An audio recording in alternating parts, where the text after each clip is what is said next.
I'm in mourning. One of my favorite ever products has left the shelves.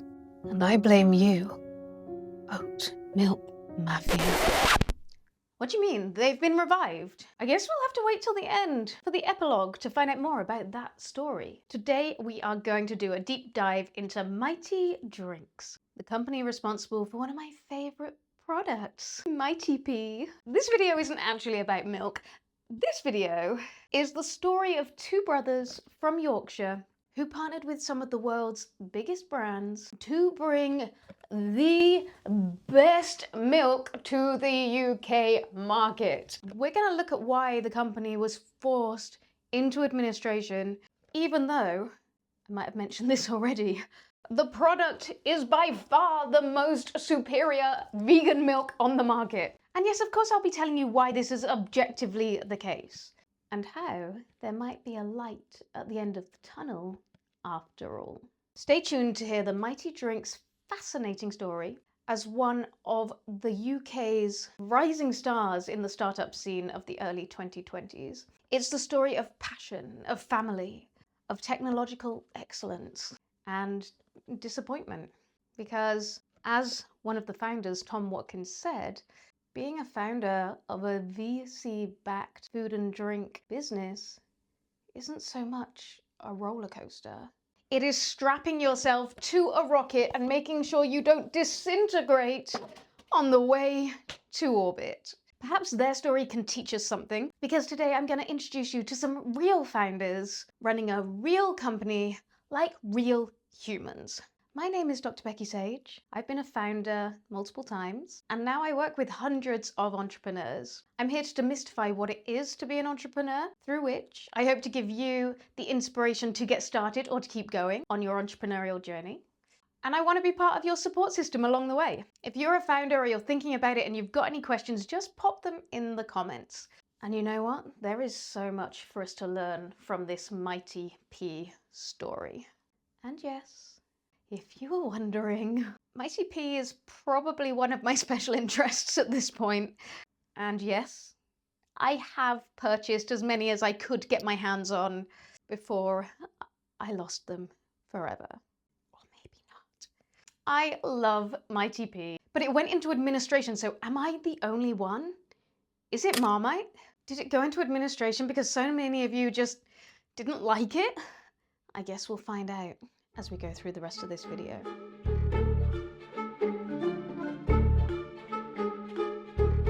So what's the pitch with Mighty Pea?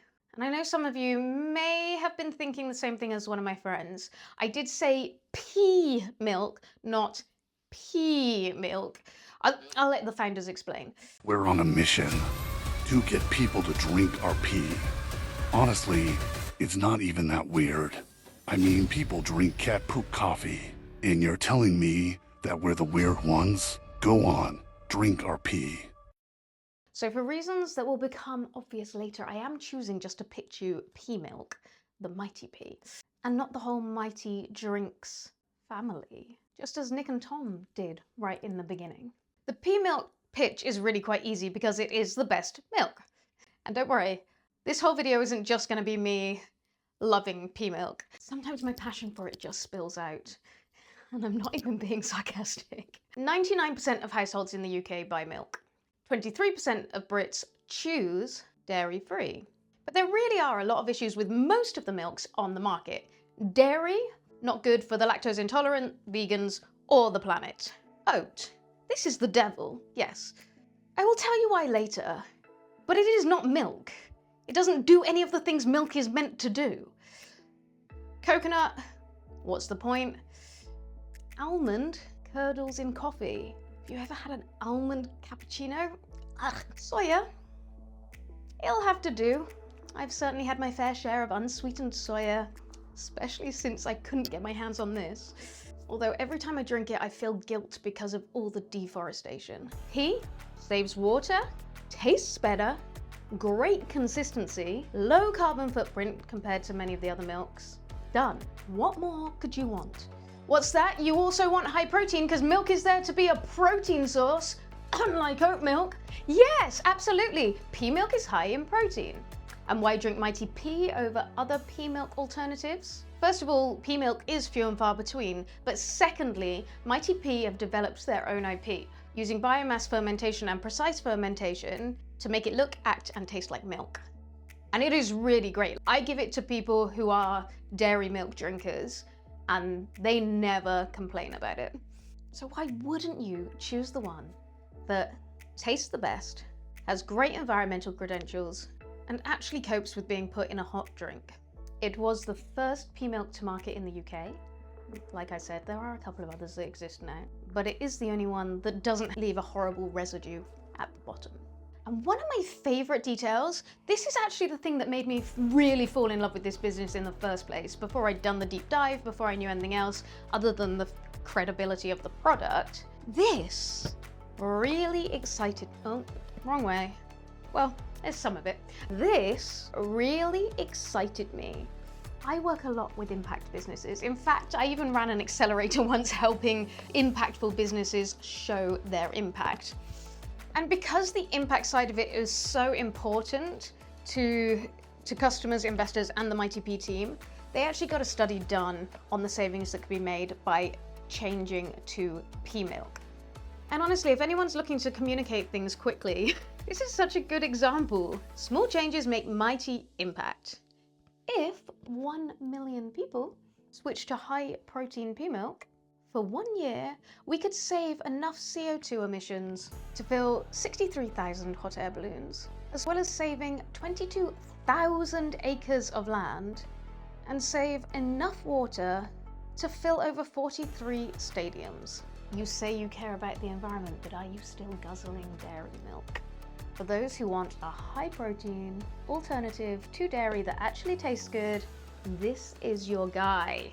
Why aren't you drinking pea milk? Now, I actually came across an early pitch that the founders did themselves, so why don't we let them do it their way?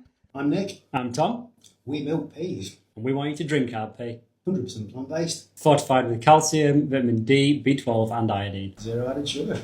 More protein than oat, Fewer allergens than soy. more calcium than cow. 20 grams of protein a carton. No added sugar, High calcium. no dairy or nuts. Eco-humble yellow peas. Fortified for gains. No cow. 20 grams of clean, unsweetened, plant-living protein.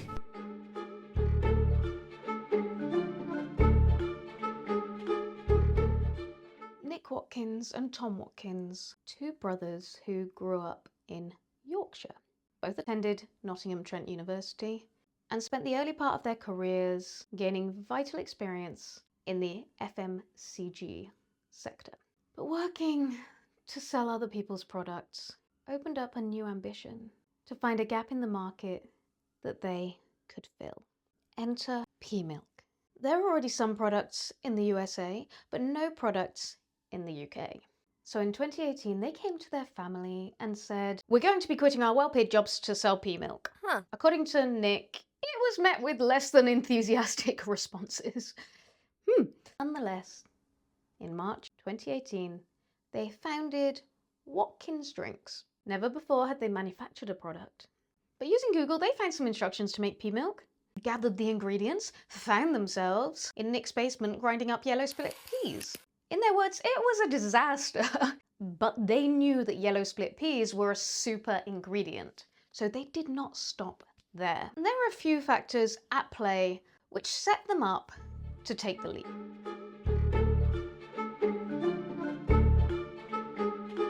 The first thing was market growth and a gap in the market. In 2018, the global alternative milk market was valued at 13 to 17 billion and growing at a double-digit rate. Consumers were moving away from dairy milk for both health and environmental reasons, and alternative milks were making waves. Pea milk is not that prominent anywhere, but the complete clear gap in the market was the UK. So this was a very clear target market, and broadly speaking, a market that the brothers understood. So check, market growth and a gap in the market. Secondly, they had experience of working together. They talked about having 10 years on out in the workplace before they started Mighty, and they'd worked in the same organization. So not only had they discovered their own strengths, their own knowledge, they'd built experiences in the sector, but they'd also understood each other, how they each work, what they could bring to the company, what their strengths were.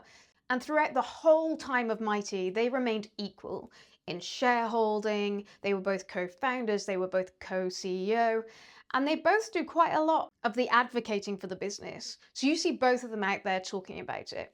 The third thing is experience, and I think something very useful is, in particular, having experience working in sales in the sector, because what that means is you already know those sales processes, you know those sales life cycle, you already have the connections into the people who you're going to need connections to in order to make those sales. You probably can much more easily build partnerships. And you can, from the beginning, at least make slightly better assumptions about where you're going. Another thing that actually set them up really well was the fact that they are, in fact, from a cluster of alternative meat companies. Who knew? Did you know that the Mighty Corn, they're not actually called Mighty Corn, like Mighty Pea, although Mighty does seem to come up a lot. Just hold that thought. Corn is headquartered in Yorkshire, as are other plant-based businesses such as VFC, Meatless Farm, and Plant and Bean. In fact, Nick described it as fast becoming the Silicon Valley of plant-based food because of the fantastic companies and brands that were coming out of that area. Now, what happens when you have a cluster is that you not only have your peer group of people, so that can be really helpful in itself, people around you who are going through similar things, who maybe can introduce you to people, but you also end up attracting advisors, mentors who have a better understanding of the space and better connections and who can help you better. But then you also, by being a cluster, attract other people in towards you. So your gravity basically is bigger when it comes to partnerships, sales, investors.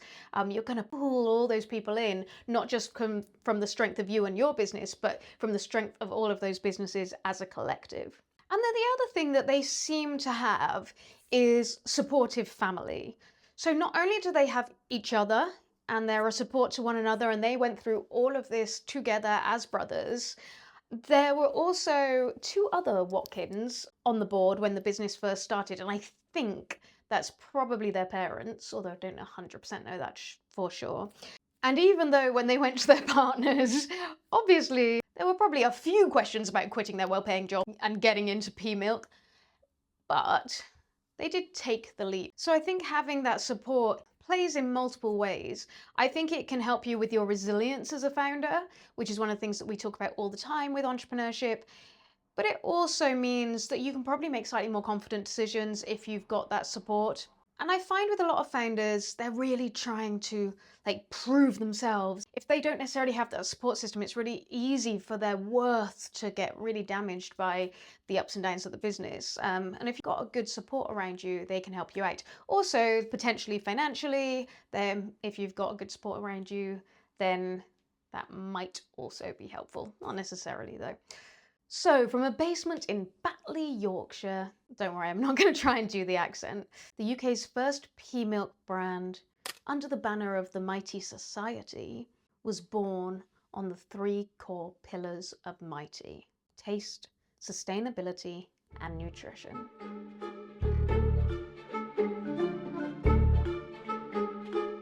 One thing that does not get talked about enough when it comes to startup businesses is the value of partnerships. So let's start with looking at Mighty's manufacturing partnership. They realized pretty early on that this product was going to be quite shit if they kept making it themselves. So they built key partnerships, working closely with manufacturers and food technology experts to develop food technology approaches that would allow them to fulfill their goal to make a pea milk that, as I've already mentioned, is using biomass fermentation and precise fermentation to make it look, act, and taste like milk.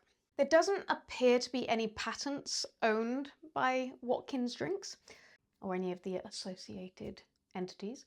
So I guess they protected their IP with trade secrets. It would have been especially important to have strong, trusted relationships with the manufacturers and the food scientists that worked with them, Because believe me when I say this is the best taste and texture of any milk alternative. The secret sauce is working. But the partnerships didn't stop there. Distribution partners were vital, and supermarkets were the primary target. After getting in touch with many major supermarket brands, Mighty was selected to be part of the Sainsbury's Future Brand Programme. Woo! And they were really excited about bringing pea milk to the UK. Were you Sainsbury's? Were you excited? Because I normally get my pea milk from you, but I had to get all of these from Amazon. You were that excited. Anyway, now this was a majorly exciting time for the Watkins brothers. One of the major supermarkets wanted to work with them, and when they were part of the Sainsbury's Future Brand Programme, they did a redesign of the carton, and at that time, which was 2019, they finally got their products on the shelves. And I say finally, this was actually so quick. They started the company in 2018, this was in 2019. Crazy. Rachel Eyre, head of future brands at Sainsbury's at the time, said, "At Sainsbury's, we're always looking for exciting new brands and products that appeal to our growing customer needs and lifestyle choices. We're really excited about launching the Mighty Society and it joining the Future Brands programme. We believe our customers will really enjoy this great tasting plant-based alternative." But this is actually the moment that the Mighty team cite as one of their biggest mistakes. Why? Because they signed an exclusivity deal with Sainsbury's, which would bring the product to hundreds of stores, but block them from being able to work with other supermarkets. And lo and behold, about 2 weeks later, the call came in from Tesco's. But at that time, the exclusivity kept them out. Eventually, Mighty Pea joined the Tesco incubator program in April 2021. This was 2 whole years and a global pandemic later. Nick gives the Tesco incubator scheme credit for huge acceleration. In particular, they were one of just 4 companies selected at the time. So they got a lot of nurturing, including access to the Tesco C-suite, giving them insight and understanding from the people at the very top.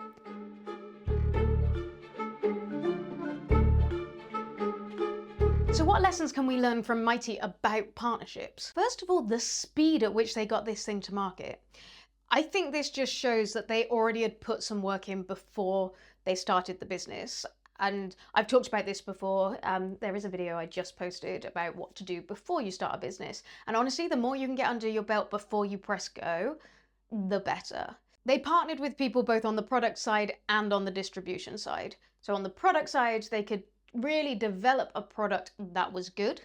And then they had these distribution partnerships, which really gave them a competitive edge and got them to market very quickly. Many startups spend years just trying to form these relationships. But some of this probably also comes from the fact that Nick and Tom had both worked in this sector already. They also had investors that were connected into this sector, and I will come on to their investment journey in a moment.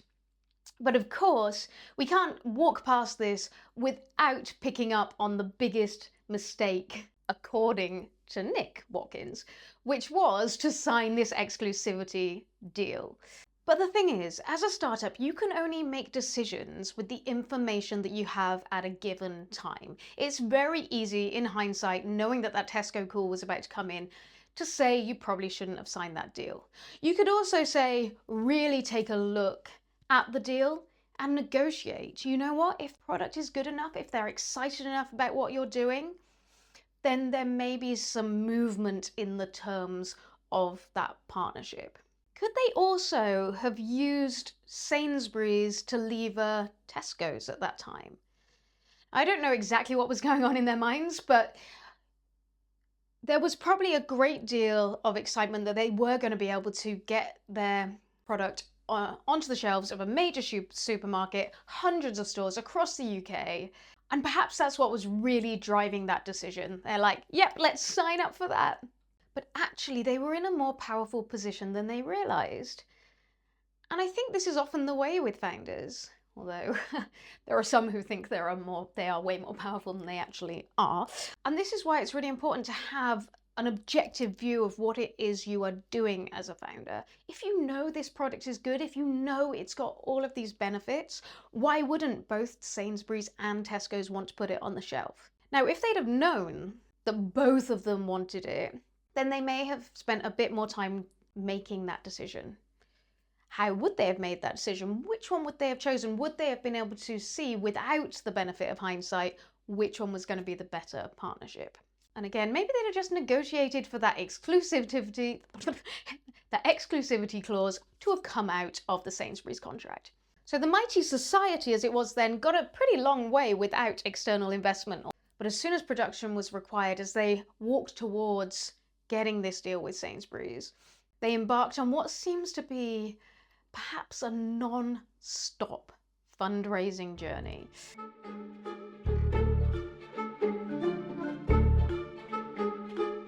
Based on the comments made by both Tom and Nick recently, I think it probably felt that way to them too. So the first funding, this came prior to the launch in January 2019. They did a seed round of 200k at a pre-money valuation of 400k, a post-money valuation of 600. It's not clear exactly who the initial investor was, but essentially they ended up with a third of the company. A third to Tom, a third to Nick, a third to this other investor, which seems like an awful lot to give away at this stage, given how close, or certainly from a time perspective, Mighty seemed to be to market. Again, this is in hindsight, much easier to say.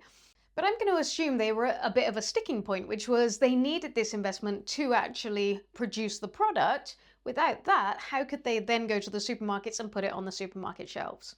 The catch-22 that so many founders find themselves in. Now I wonder if they could have negotiated something slightly more favourable at this point in time, but perhaps they didn't realise quite how many rounds of investment they would still need to do in order to continue to grow. Claire Smith, who is the CEO and CIO of Beyond Impact, became a director during this month, so I'm going to assume that that first investment was related to them.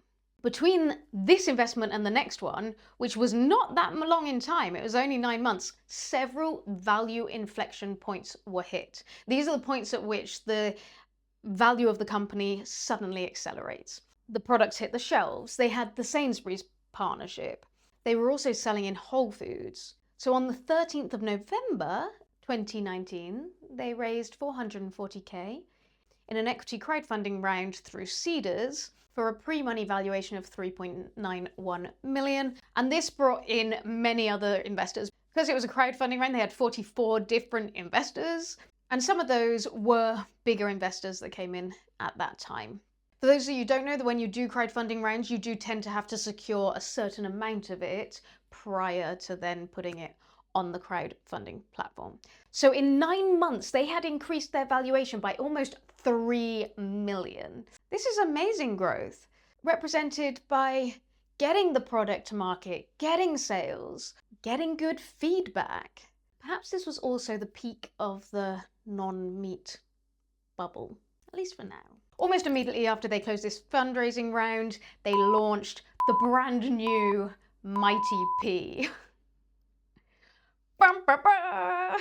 And the Mighty Pea brand was launched on the 17th of November 2019. It didn't make me a happy little bunny then, because I didn't even know it existed. But we'll talk about marketing later. Now, as this investment was landing and this new brand was launching, reports were coming out of China of a virus. Some flu-like symptoms, but with severe respiratory symptoms. It was extremely contagious. All of us at that time, the Watkins brothers included, were oblivious to the disruptions that were heading our way. So they kept marching on. They released their barista blend pea milk in January of 2020, and then the pandemic hit. But they kept going, perhaps leaning on that support system that we talked about before, trying to figure things out, but already with some of the distribution partnerships, which meant that they were on the shelves and customers could buy their product. I have no doubt that some of these boxes were being wiped down by bleach at that point in time. Again, not by me, because I didn't know it existed yet. And the next funding that came in was on the 9th of July 2020. This was a convertible loan which got converted in the next round. And I think it was probably a future fund convertible note, because during that time, especially during COVID, this future fund was a lifeline for many brands. There have also been some controversies around it, and maybe we can talk about that at another time. It was then a whole year later, on the 14th of July 2020, that convertible note converted, and this seed round raised £2.44 million, with a pre-money valuation of 4.33. This is actually a very slight down round from the round that they'd done back at the end of 2019, where their post-money valuation had been £4.35 million. From an investor perspective, there wasn't really a change in valuation, even though many things had changed for the company at that time. This is when some pretty big names came on board, and the investors included Beyond Impact, Bitburger Holdings, Dola Ventures, the Future Fund, as I mentioned already, and Veg Capital. And I do want to note, they gave away 36% during this round. So what were the factors involved with this valuation not really increasing, or not increasing at all? First of all, when this money came in 2021, they had only just gone onto the Tesco incubator. So they hadn't really seen the benefits of that yet. COVID had happened, and that had been quite a mixed bag for the alt milk community. The Ukraine war had begun, leading to quite a lot of uncertainty around pricing and an increase in manufacturing and distribution costs. Although we have to say what we know now, which is this was just the beginning of that. The cost of living was nowhere near at its worst. So following all of this, the non-meat market really did start to show struggles with some of those businesses, even those ones that were part of that cluster alongside Mighty, having to go into administration. But Mighty actually accelerated through, the Tesco incubator doing what it was there to do, put a rocket pack on the business. And even though that valuation had been pretty flat from one round to the next, they actually doubled their valuation in the following 18 months. And on the 6th of December 2022, they raised 9.37 million on a pre-money valuation of 12.48 million. Again, many big investment names came on board at this time, but they also gave away 42% in this round. Yeah, keep up. Now, one thing I haven't managed to find in any of the data is any revenue for Mighty Pea, for Mighty Drinks, Watkins Drinks. I'm going to assume that there was significant growth and that the product was well liked. But the accounts show that Mighty was never profitable, and the losses continued to grow year on year. This was the final investment round, and it left the founders with just 2.3% each. The cap table at this point was very busy, with many different types of shares. I would not like to have been the person trying to get everyone's signatures for a shareholders resolution on this one. So the total raised in all of these rounds was 12.45 million.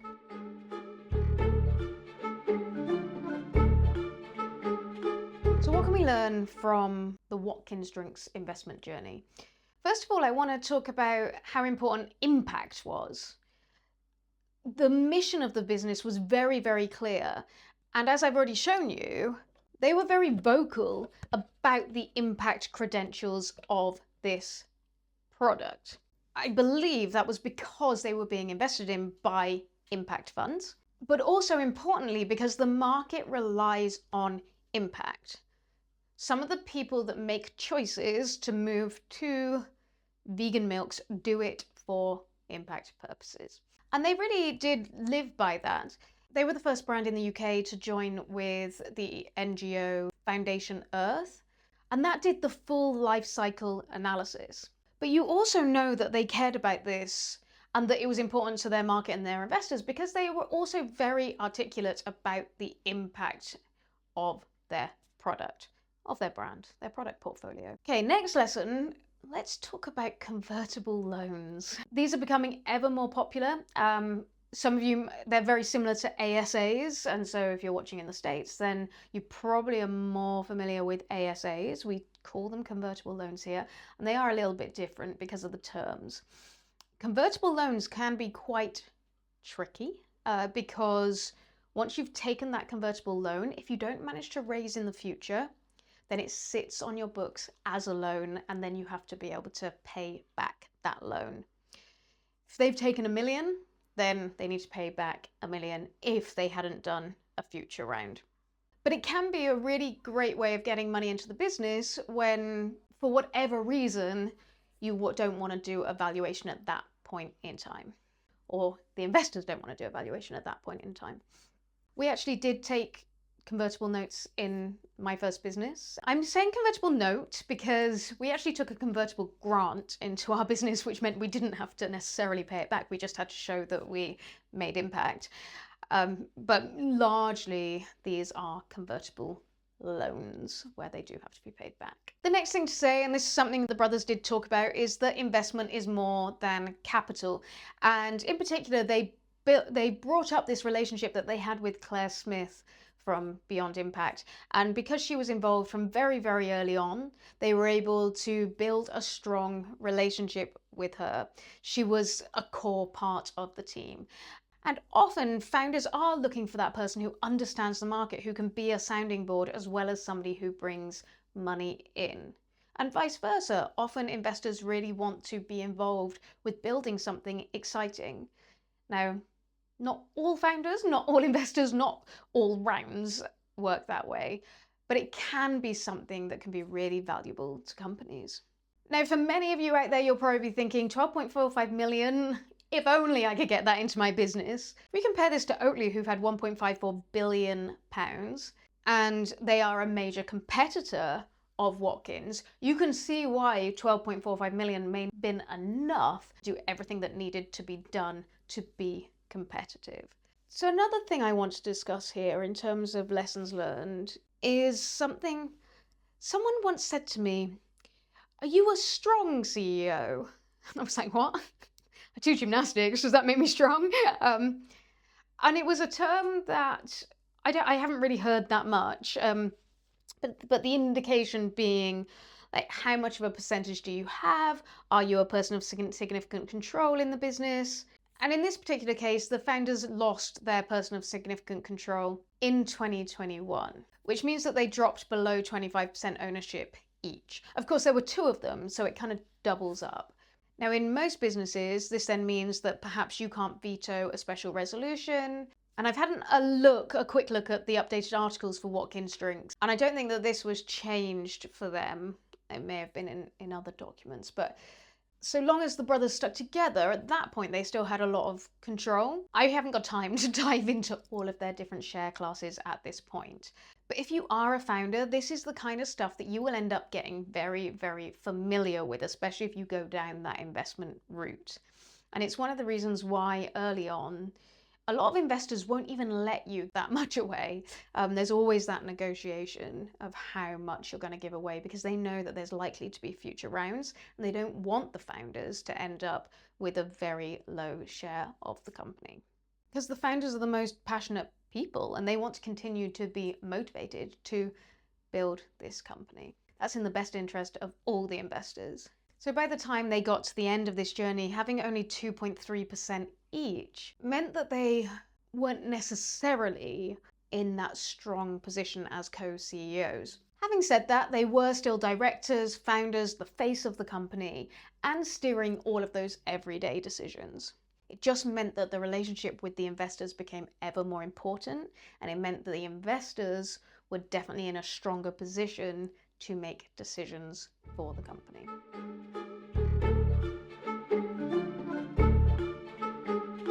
We've fought through Brexit, a pandemic, inflation, massive global instability, not to mention the perpetual challenges to go up against some of the biggest FMCG brands in the world, who all wanted a slice of the alt milk category. This is what Tom Watkins said when they announced that they were going into administration. Looking back, you can see their struggle, just as they'd got through some of those early exciting milestones. They'd done that successful equity crowd raise, and then the world kind of turned upside down.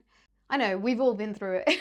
And yet they did continue to evolve the company over the next 5 years with an ever-expanding product portfolio. Till that fateful day when I skipped to the milk aisle in Sainsbury's, only to find a gap where my pea milk should be. I'm like, And as I stood there in the aisle, I was being stared down by a wall of oat milk.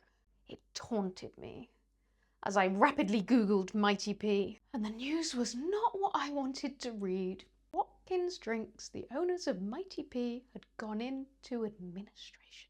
I can only imagine how that impacted the founders and the 19 staff members who were reported to be working for Watkins Drinks at that time. Actually, I can sort of imagine it.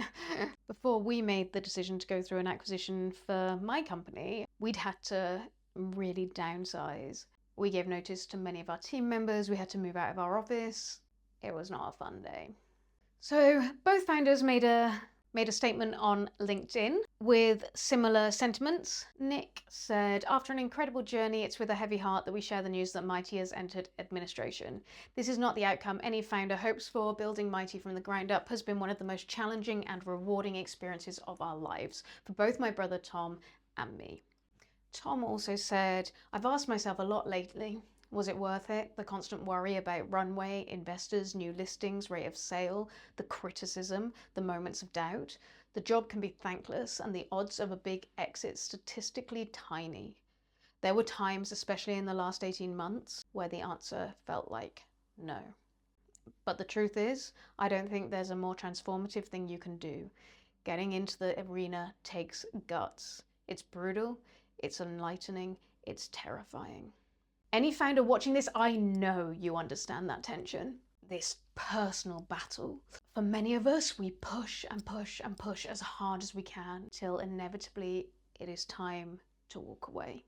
The truth is that that moment when you decide to walk away, to close the business, maybe to call in the administrators, will always feel like the cliff edge that you're trying desperately not to fall over until you actually get there.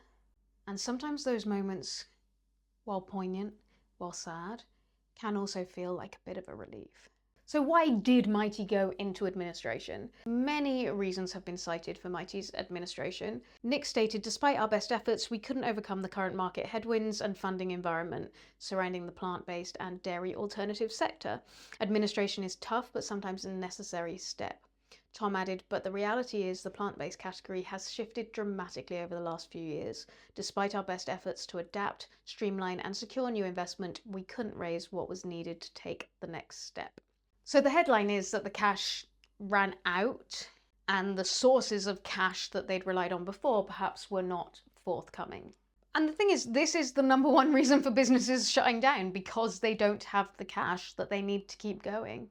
So in a business, we essentially have two options when it comes to cash, especially if you're a startup business. You have investors or external funding of some sort, or you have customers or the market. And the only other option you have is streamlining so that your runway goes further.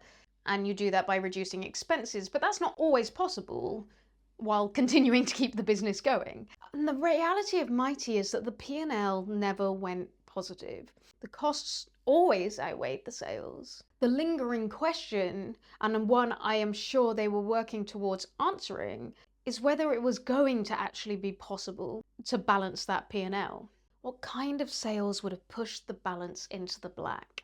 Investors were looking for improved margins and increased sales volumes, and this is a trend across the whole investment market. If you watched my Slack video where we talked about how they never went profitable even before their IPO, before their acquisition, and yet they still managed to raise nearly $1 billion in investment. These scenarios are few and far between and becoming less and less common. Now, there are obviously efficiencies of scale that could have been had, but unfortunately it didn't seem like Mighty were trending in that direction yet. Year on year, the loss is getting bigger, even if those sales volumes were getting bigger over time too. But if this proposition was never going to be viable, why did it attract so much investment in the first place? The other question is, have people essentially stopped buying non-dairy alternatives? Prior to their insolvency, there was a market downturn, with retail sales of milk alternatives falling by 2.3% and volumes dropping by 2.6%. And the sector reduced its pricing by 3% to match that price decrease of cow's milk, but it still continued to drop. And on average, plant-based milk is 69% more expensive than cow's milk. Last year, plant-based made up 11% of alt milk sales. However, barista milks saw a 10.4% sales growth, with oat milk being especially popular, accounting for more than half of alternative milk sales in 2024. Which leads me to my conspiracy theory.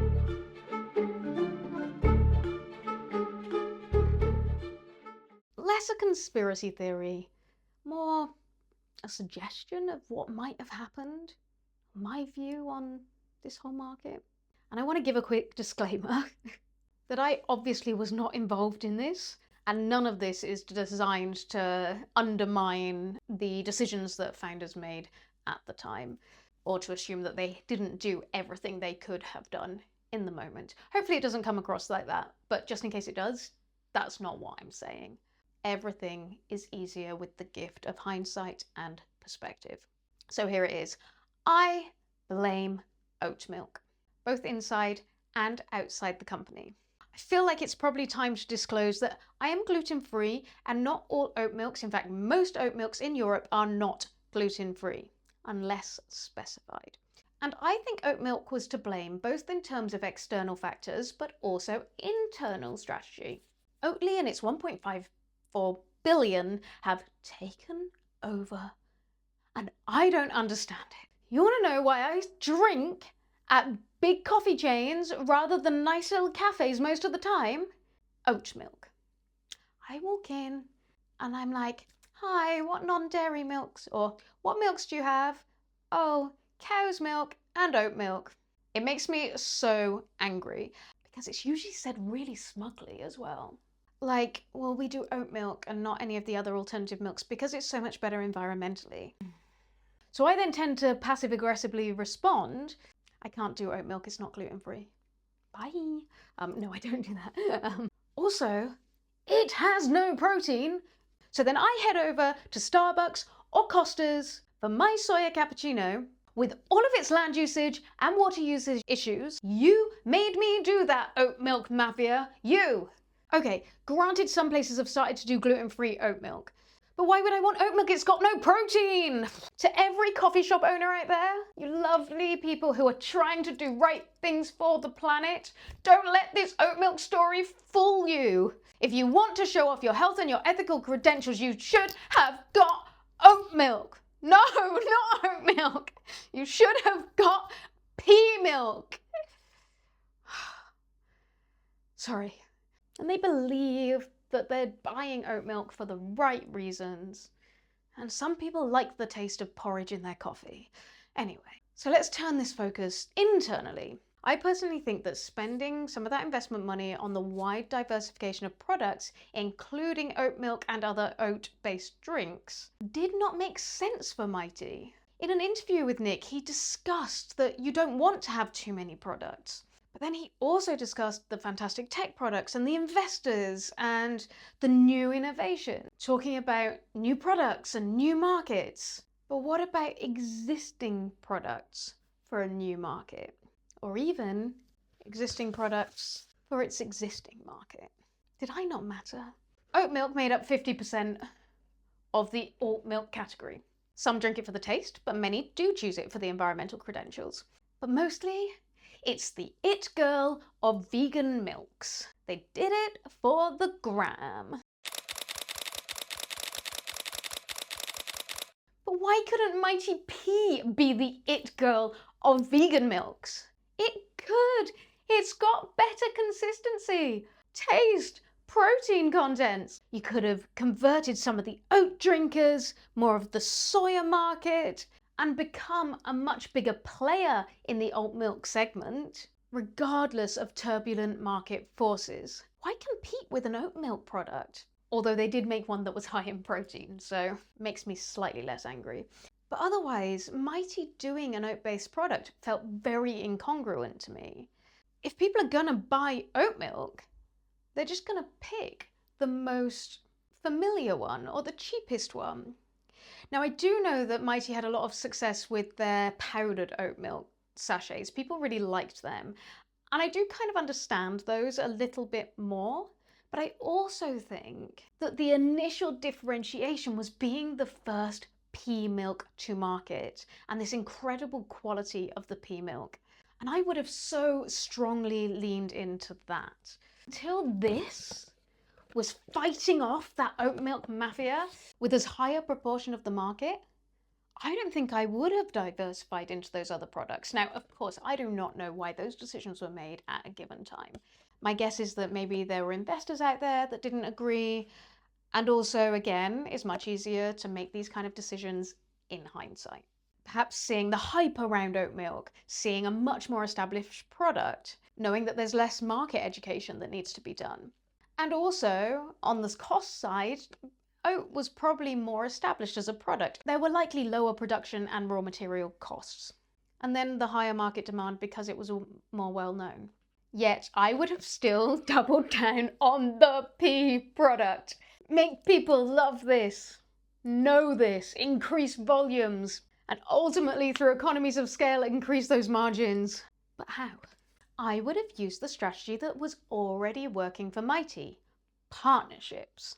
I would have invested in marketing and market education through those partnerships. Coffee chains, regional restaurant chains. We have one here in the southwest of England called The Lounges, who are scaling quite nicely. And while we are at it, I do want to have a bit of a chat about the marketing. Now, Tom and Nick had a sales background, and this seemed really apparent when it came to like how quickly they got to market by those great relationships that they built with the supermarkets. They seemed to understand that side of the market really well and achieved great success with it. However, the only reason anyone I know knew about Mighty Pea was because I wouldn't shut up about it. Since sometime, I don't know, in the noughties, I've been that person that goes to the shelves and is looking at all the different nutritional value and ingredients. I kind of have to in many ways because I'm gluten-free, because I'm veggie, because I'm an amateur athlete and I need to get my protein in. I'm always checking these things out. And when I saw this pea on the shelves, especially with the incredible impact, I know, pea on the shelves, when I saw the Mighty Pea on the shelves, I knew that I had to try it. I didn't know if I'd like it, but it turns out the taste is great. But other than me and few others like me, nobody is picking up Mighty Pea from the shelves unless they are specifically looking for it. So the B2C marketing strategy was really important. I've already mentioned the coffee shops and restaurant partnerships, and I think this could go such a long way to raise awareness. Tastes like milk, feels like milk, but none of the dairy. High protein vegan coffees. Perfect for Veganuary. I can't even say that word. Veganuary. Head on over to Costa's. They did a whole high protein coffee thing last year. And do a partnership. Now I know it's not necessarily as simple as that, but wouldn't that be great? In terms of content and advertising, Mighty had some fun content, but it always felt a little bit incoherent. A little bit of shade on oat milk, followed by oat milk products. Just keep shading the oat milk, that's what I say. Get rid of the products. But as you know, I'm probably a little bit biased at this point. But to me, I think it was very unclear what was the strategy that sat behind that social content. Is it that's driving somebody to that pea milk account? Where is the brand awareness side of that? Because, you know, nobody's searching out pea milk. And I'm sure Mighty targeted different segments. I'm sure there were people like me, veggies, peskies, who are into sport, into nutrition, want that high protein, maybe health conscious, care about the planet, but not a total evangelist. But you know, the other person who, or the other segment I would definitely target would be the environmental boomers. They like to do park runs. They're probably not quite built vegan, but yes, I am looking at you, Dad. Look, I know you can't just go out there and convert me and my dad and be done with it. It just felt like a strong marketing strategy to some specific segments wasn't fully fleshed out. And I get it, the price can't necessarily compete with dairy, but I have to tell you, once my nectar rewards are applied, my Mighty Pea was never that much more expensive in Sainsbury's. I think that their team had great salespeople. They knew the sector. They threw themselves into the product and the fundraising. There was some fun content there too. They loved the product. The product does speak for itself. But perhaps they ran out of time or the money to buy that time to fully deliver on their fleshed out strategy. And it's not new news that the investment landscape is not good right now. Maybe their investors weren't even able to do follow-on because they were in a sector where other companies had already gone into administration. They didn't get their money back from those companies. The market's not great at the moment, so there's probably not lots of big exits. So those investors are going to have less funds available to do follow-on investment, and perhaps they're going to be slightly more risk averse. Now, everything that I've talked about is actually so common for founders. I see so many of these things over and over again with the people that I work with. And I think especially with first-time founders, you're looking for all those benefits of hindsight whilst having to make decisions in real time. I worked out that neither of these founders are even 40 yet. Like, come on, they've had so much success. They have a much loved, see? Maybe it's just me and my crazy ways, but they have a much loved business and product. It was successful. But if you've seen my Slack video, you'll know that second-time founders are even more successful. And if anyone is questioning my definition of a successful business, as Nick said, we're incredibly proud of what we achieved. Launching true first-to-market innovation, partnering with leading retailers, helping millions of people with allergies or specific dietary needs across the world. If you come for that, then you gotta get through me.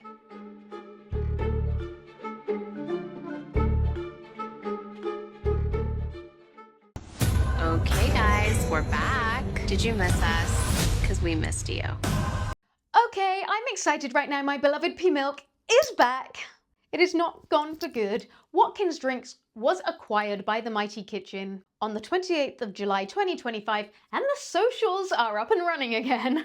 James Clark, Managing Director at Interpath and Joint Administrator of Watkins Drinks, said, "We're pleased to have secured a sale of the Mighty Drinks brand to the Mighty Kitchen, ensuring that continuation of a well-regarded name in the plant-based sector. The transaction provides a platform for the brand's future and the opportunity for the purchaser to exploit the brand overseas." So, a tiny bit about the Mighty Kitchen. The Mighty Kitchen was established in the UK in 2023, then dissolved in 2024, then re-established in 2024, both times under the leadership of George Vu and Louisa Sophocleous, who was their CTO. Now, the team was actually based in Cyprus and established in 2018 there. Weirdly, their address is a Somerset postcode, which is not too far from me. Might have to go and visit it. They are described as a producer of sustainable, succulent, flavorful food intended to use data modeling and materials chemistry to make delicious, fibrous, plant-based meat products and ingredients. The company has won awards for its products, such as Mighty Chicken Strips at the 2023 Vegan Awards, but it has just 10 employees and has been privately funded or bootstrapped since the beginning. No evidence of external investment rounds. Although, in 2023, they won the IFE Big Business Break competition that came with a prize of up to $500K in investment from Surya Foods, who are the co-founder of the initiative. Now, I think this might have been some grant funding. So it's actually a very small business that did the acquisition. Again, I don't know about sales numbers. What I do know is that the Mighty Kitchen bought Mighty Drinks. I mean, match made in heaven, right? And I do hope that this continues to give Mighty Drinks life. It does seem that the science and the food technology is really important to both these companies, and I think that that's a real area of overlap. So it'll be interesting to see kind of what's actually been purchased in this acquisition. I know for me as a founder, doing an acquisition feels like, thank God there is life to this thing, even though I don't feel like, or in my case, I was like, I'm burnt out. I don't feel like I can take this on the next phase of its journey. Somebody else needs to do it. It was really nice to give it legs. So I'm hoping that however much the founders are involved going forwards, that they're really happy about this deal because they get to see this thing that they created continue. But given that the Mighty Kitchen is such a small company, it does feel like this probably wasn't able to overcome all of the financial challenges. I wouldn't have thought it would have had a lot of cash reserves to put into the deal. But again, it'll be interesting to see if ever any information comes out about what that deal is. And I do look forward to seeing their accounts when they get filed. Yes, I am an entrepreneurial investigator. The Mighty Kitchen chief executive, George Fu, said, "This is exciting for us. We're proud to be able to pick up such a well-crafted brand and to make good use of the work that the team at Mighty has already done. The joint administrators are now focused on selling any remaining assets and winding up the administration." The administrators are still board members on Watkins Drinks, so I'm going to assume that there are still things being done to do that winding up of the administration. So we're just going to have to stay tuned to see what happens next. I do think maybe there will be a part 2 of this video one day. And speaking of future videos, in this series, Is This Marmite? I do want to know if there are any brands that are Marmite to you. Do you really love something that other people don't get? Do you really hate something that other people seem to really like? Let me know in the comments. So, to finish off, I'd like to leave you with the words of Nick Watkins. To fellow founders, this is part of the journey. To future collaborators, I'm taking time to reflect and recharge, and I'll be open to new opportunities soon. If you're navigating similar waters, I'd be happy to connect and share what we've learned. Thank you to everyone who has been part of this incredible adventure. So if you're a founder going through this, hopefully this story has helped you to see that even with a great product and actually starting when there was a gap in the market, ticking all of those boxes, it can still be incredibly challenging. But you aren't alone out there. There are people around you who you can reach out to. If you'd like to connect, please do. And otherwise, that's it for today. Don't forget to comment other businesses you would like me to do a video on. And I look forward to seeing you again soon. Bye.